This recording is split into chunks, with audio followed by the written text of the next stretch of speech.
You know, after any big earnings report, the prepared statements from the CEO and CFO, that's kind of just the warm-up act. Let's be real. The main event where you really find the story is in the Q&A that comes right after. So today, we're going to dive deep into that session. We're going to decode what Wall Street's top analysts are really asking Doximity and what the answers tell us about where this company is headed. All right, let's jump right in. Here's our game plan. We're looking at 4 key themes that the analysts just kept coming back to. First, we're talking about pharma budgets. What's the timing? Are they healthy? Second, Doximity's huge bet on AI. Third, we'll get into the new sales model that's completely changing their growth story. And finally, we'll look at how they plan to handle the competition. Okay, first up, the topic that was on literally every analyst's mind. The money. It's all about following the money, right? So how are Doximity's biggest clients, we're talking the big pharma companies, how are they thinking about their spending plans for the next year? And more importantly, what does that mean for Doximity's bottom line? So, the big question mark hanging in the air, and analysts like Brian Peterson from Raymond James really drilled down on this, was this sense of uncertainty. As these pharma giants are locking in their budgets for the next year, is there a chance they're about to tighten the purse strings? Are they going to pull back on their spending? But this is where it gets really interesting. Doximity's CFO, Anna Bryson, came in and just completely flipped that whole narrative on its head. She gave this really insightful answer, basically saying, hey, you're looking at this all wrong. She said this isn't a story about a slowdown. Not at all. It's a fundamental shift in how, and maybe more importantly, when their clients are actually spending their marketing dollars. And this really lays it all out, the old way versus the new way. We're moving away from that old model, the chaotic end-of-year budget flush. That's where everyone's scrambling to find whatever's left in the budget. Instead, this new model is all about making smarter, more strategic calls throughout the entire year. And for Doximity, well, that means business is way more stable and predictable. Huge difference. Okay, so this shift in spending actually leads us perfectly into our next big topic, Doximity's massive all-in bet on AI. Analysts really wanted to know, deep down, is AI just another shiny new feature for them? Or is this the actual blueprint for the entire future of the company? So first, let's just talk about how fast this is catching on.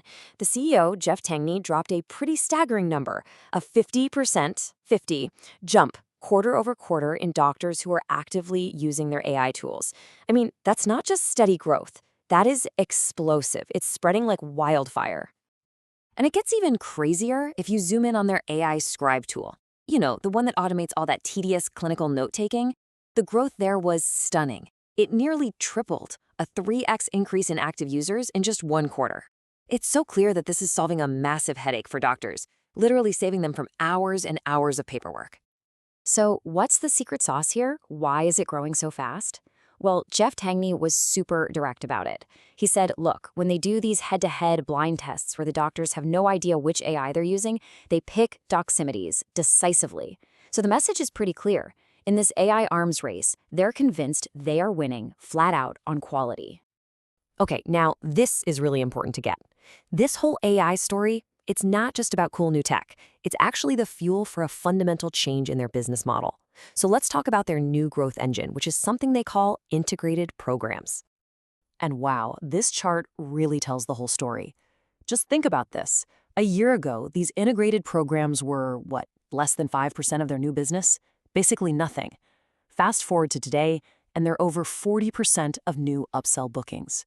That's not just growth, that's a seismic shift in how their customers are buying from them. So what are these things? Well, the best way to think about it is like Google's Performance Max, but built just for the healthcare world. A pharma company comes in and says, here's our budget, and here's our goal. And then Doximity's AI just takes the wheel. It automatically moves the money around between different channels to get the absolute best return on investment. It's smarter for the client and way, way simpler for everybody involved. And what's really cool is that this simpler, smarter approach is opening up a whole new market for them. This isn't just for the huge pharma giants anymore. With this new model, Doximity has actually doubled its business from small and medium-sized companies year over year. That proves this strategy isn't niche. It's got really broad appeal.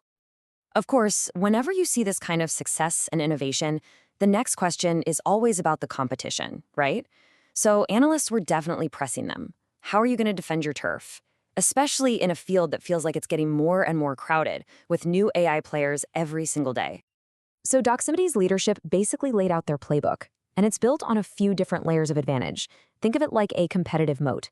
They've got unique data partnerships, they're deeply trusted and HIPAA compliant with major hospitals, and maybe biggest of all, they have that massive network. We're talking over 80% of all doctors in the US. That is hard to compete with. And Jeff Tangney also highlighted a specific ace up their sleeve, a partnership with a company called Research Solutions. He made a really simple, powerful point. He said, doctors want to access all the journals, right? Not just 2 or 3. It's all about providing that depth and that trust, which is something a brand new competitor just can't copy overnight.